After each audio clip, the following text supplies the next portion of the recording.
Back to what is hopefully the final video of the Range Rover V8 conversion. So I've done a few bits off camera, just because I've just been doing little bits here and there. So the battery is just in for now, just so I could run the negative lead, which goes all the way down there and bolts to the chassis. Then I've got another lead that I need to get that goes from the chassis to the starter. I've got the master cylinder and the servo in, that's all connected. All the brake lines are in, all along the back there, all the way down here. What else have I done? Oh, the wiring loom, that's back through again, as you can see there. The harness is up here, ready to go. So this should be due in the next 2 days, the main harness that plugs into there. I've got a lot of bits and pieces to work out. I don't know what all this is. I think that went to a solenoid, which was for the starter motor, but obviously the solenoid's on the starter motor on this one, so I'm not sure. That might be something to do with that little alarm system it had. I need to get rid of that. We got some other bits and pieces over here. I need to swap this throttle cable out. I've got a new one coming. I don't know where these cables are for again. They might go down to the gearbox, I'm not sure. Yeah, I've got loads of little bits and pieces have turned up. So I've got the hoses. I've got a radiator here. I just need to fill that and put some pressure in it, check that's okay. Over here, I've just been doing a little bit of painting. So we've got the dipstick, that's all painted, and the power steering reservoir, that's all painted as well. So yeah, basically it's just going to be bolting bits and pieces on until we get there. So I'm not going to do a lot of talking, I'll just do a bit of filming of connecting individual parts, and we'll go from there. So enjoy. I mentioned that I'm not going to use this alternator bracket. I'm getting rid of that because it doesn't look right. Plus the new wiring loom I've got, I don't want to chop into it to extend the wires from over here to here. Is, you know, it's an expensive loom, I don't want to do it. So I'm hoping, I've just got a standard one coming that just bolts into these bolts here, I think. Then it puts the alternator over here. It just looks more correct. I mean, I've never seen any early classics with the alternator over there. So yeah, so let's crack.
So I was just about to do just a low pressure test on the radiator, so I blanked everything off, and I was just about to put another hose on there with a airline on it, filled it with water, and there we go. Didn't even have to do anything, so it's a good job I checked. So that's going to go off and get recalled now.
can't remember exactly where I was at, but I will just run everyone through what I've done. So everything's pretty much done in the engine bay. Got the servo, master cylinder, all the brake pipes are in, brakes are bled, exhaust system's on, alternator's on, bracket. I had to do a little bit of jiggledy-piggledy here to make it all work. I've had to space the alternator bracket out a little bit just to fit this alternator, because I didn't like the one on the right-hand side. It just didn't look period correct, so went for that one there. Got a brand new wiring loom in, as you can see there. It's all wired in correctly. I'm very happy with that. Had to run my own wire for the coil, which I've just spliced off a fuse number 3. Thank you to Richard from Rover Classics for telling me where to do that, because the actual wire is down here somewhere. Where is it? It's down here, and I've just covered it up. Basically, that's a ballasted wire. You can't run a ballasted wire with a Viper coil electronic ignition. It will not work. So a fresh wire has been done. I've cut tons of loom out, as you can see. Don't know if you'll be able to see in there. We'll try. Let's move this chair. This all, I'll get a light and I'll show you it all probably in a minute. But this is all back to standard in here now. This is where I've, if you can see, that's where I've put the wires there on fuse 3 for the fuel pump and the coil. That runs down here. It will all be tidied up under there. Pops through into here. And then pop under here and have a little look. There you go. There's my fuel pump mounted. And I've gone for a hard line from the fuel pump to the front. I like to try and eliminate as much rubber fuel lines as possible, because we know what happens to those. So I've drained the tank, flushed it a few times. She's ready to turn the key. I've got just a temporary filter at the moment. I've got the correct one that goes there. I'm just having it painted blue at the moment. And then along with the airbox thing. So yeah, so she's basically ready for a first start. So I have no idea if it's going to start. I've not checked anything here. I've not checked if my wiring's correct. I've not checked if anything's correct. I've just been going through the old Haynes manual here. As you can see, just labelling stuff as I find it. I've got still most of the interior is ripped out. Have a look here. You can see half the looms flapped around under there. I'm slowly working through all this mess in here. Got half the dash out as well. So yeah, basically I'll set you up on a tripod. It might take a little while to start, if it is going to start, because we've got to pump some fuel up, but she's completely bone dry. And hopefully that oil light goes out as well, because I know that's a massive problem. So see you in a minute. Okay, so first things first, battery is connected. Yes, yes. Yeah, turn the ignition on and we'll see if we get any fuel come up to the filter.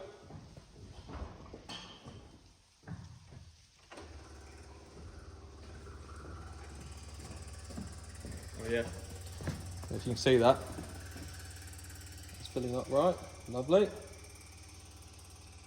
Fantastic, and I've got the overflow there.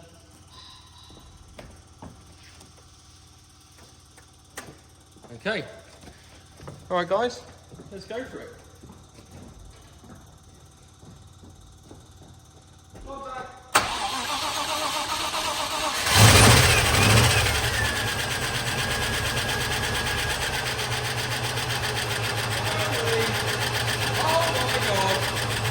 It's running! It's running! Oh my god, she sounds like a beast.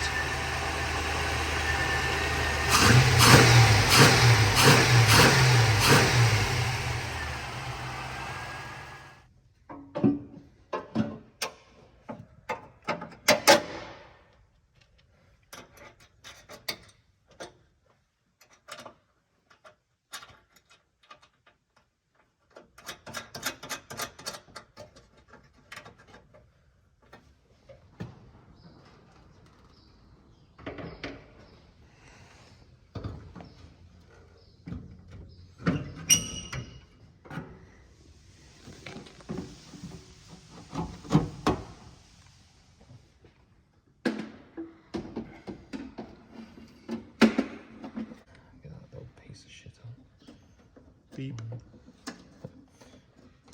Get on there, I'll put it on.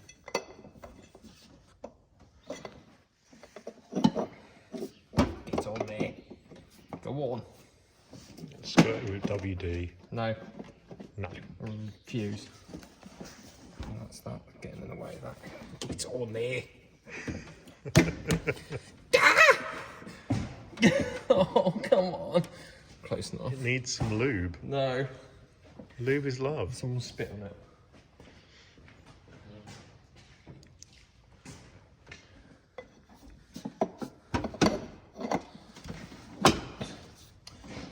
Don't do that. Get out of the way, you.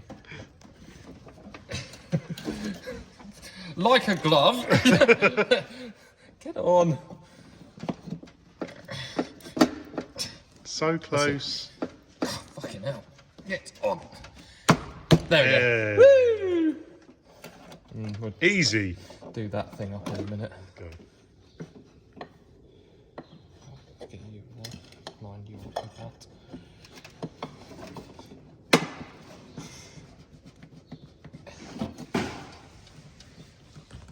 Get on there, come on.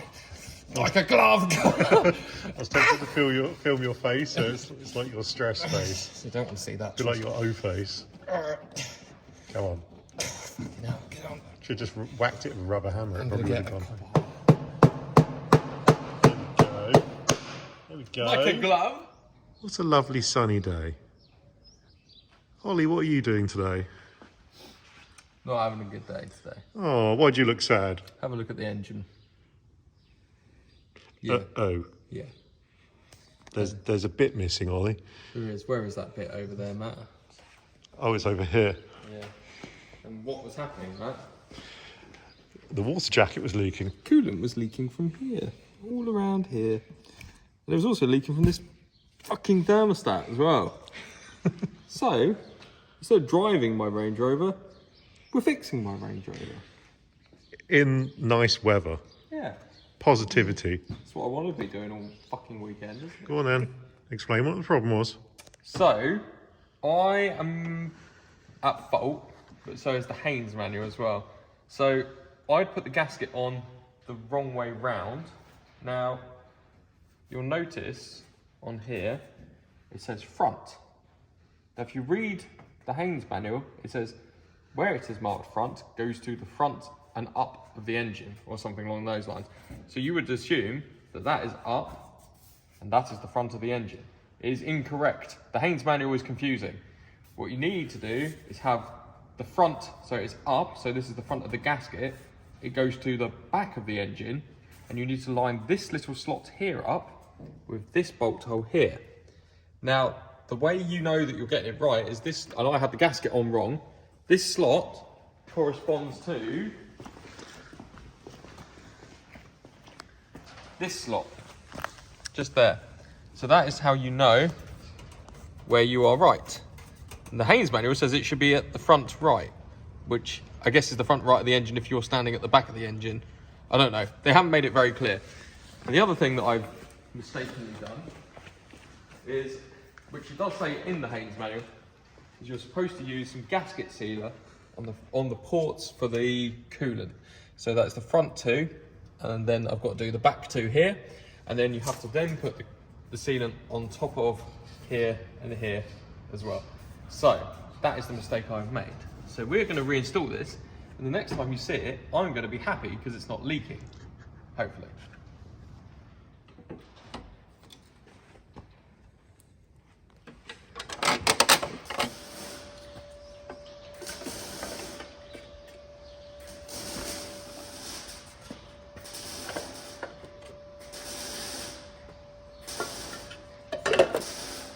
Good news, everyone.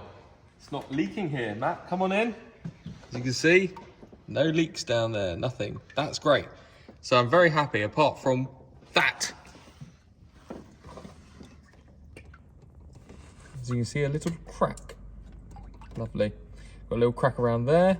And then over here, it's not as bad. A little crack around there. So, yeah, that's brilliant. However, the core is fine. And as you can see, Matt, bring around, come around here. You can see I put an electric fan in.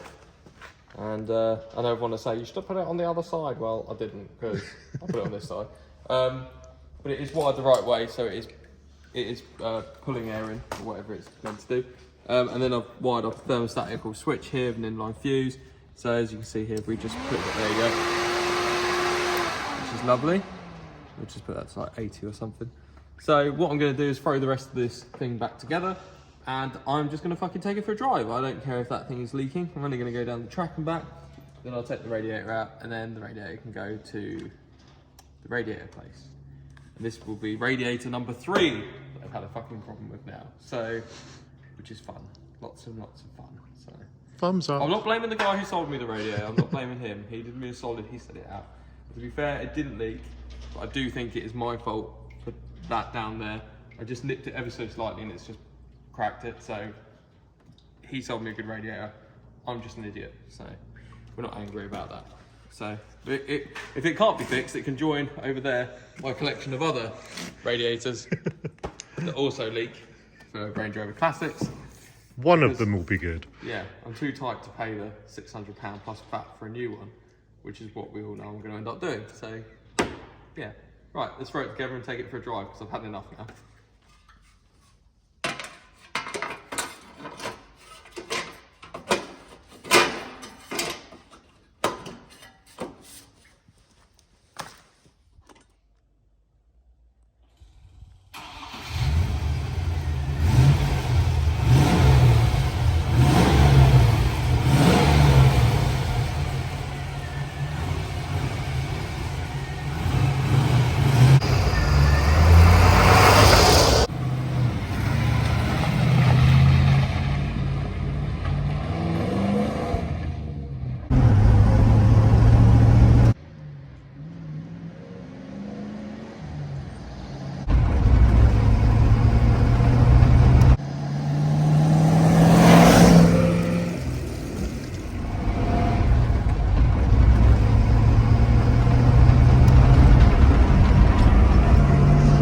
First drive in the V8 Range Rover.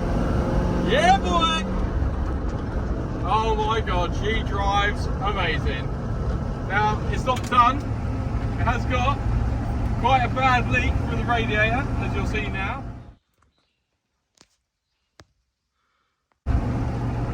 That means the radiator's got to come out. But we are just going for a local drive up and down the road to see how she works. You've got my main man here, my main dog, whatever he is, companion. Oh, a little bit low on power steering fluid. Big steps. It's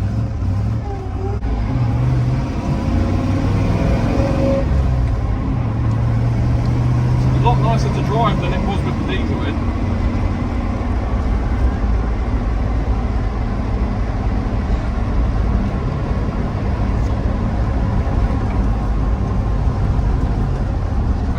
Wasn't that fun? So, this is going to be the end of the episode, but this is not the end of the Range Rover. There is a lot to do still, but I've just decided to finish it off here for this episode.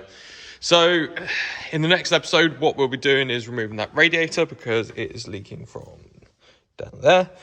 So we'll do that. That's going to go off. I've got to take a radiator anyway, so it's only 10 minutes to rip this out, and we'll do that. So that will be the next job. The bonnet is coming off, so I will be doing this. I've got to take all the sound deadening off, get it all sanded down and get it painted blue. I'll paint that myself. As I say, I've done the bulkhead and that came out pretty well, so I might as well do that. We've got to reinstate the correct fuel filter. Now I've got the right parts for that, so we can get rid of this little puppy here, which I don't really like these because these have a tendency for breaking. Got to install a choke cable. Got to around here. Got to sort the dash out. The indicators had stopped working. I don't know why, but they are working now. I think it's something to do with, if we go in here, if you can see, that's the main feed for the indicators that comes off the headlight switch. So that's probably the problem there. So we're putting a new headlight and indicator stalk on anyway. I mean, they're a bit grimy anyway, so it wouldn't hurt. Got to get some seat covers sorted out. Yeah, a few little bits and pieces to do on it, but overall, it's pretty much done. I also need to replace a drag link, and I think, looking at the steering box, it was leaking a little bit, so we might be, I don't know if you can see down there, probably not, might be having to do something with that steering box. But yeah, so there we go. Thanks very much for watching, guys, and stay tuned, and there will be another episode, and it will be the finale. But I hope you enjoyed. Obviously, if you have the time to subscribe, I'd really appreciate it. And what I will do now is we'll just give a little shout out to some of the people that have really helped me with this build. I'd like, what I'll do is I'll add their details in the description so you can contact them. I'd really like to say a big thank you to Tim Hammond. He has been absolutely spot on the whole way through. He is that guy that you can message at, you know, Sunday at 5 o'clock, and he'll give you the answer what you need. And then the other guy is John Fett. Now, he's a guy that owns a company called Suffix Matters. Absolutely spot on. He can get you pretty much any part you need. New old stock stuff, all the bits. He actually supplied me the radiator, this lovely radiator here, which I did break, so we're not blaming him for that. But he was very quick, good price. I couldn't really fault him. And again, Tim Hammond, fantastic for parts. I'll put all of their details down in the description. If you need anything for a classic Range Rover, if they can't get it, they'll know someone who can get it. So once again, thank you very much for them for helping and supporting the video. But yeah, thanks very much, guys. And if you get a chance, please subscribe. It really would help the channel grow.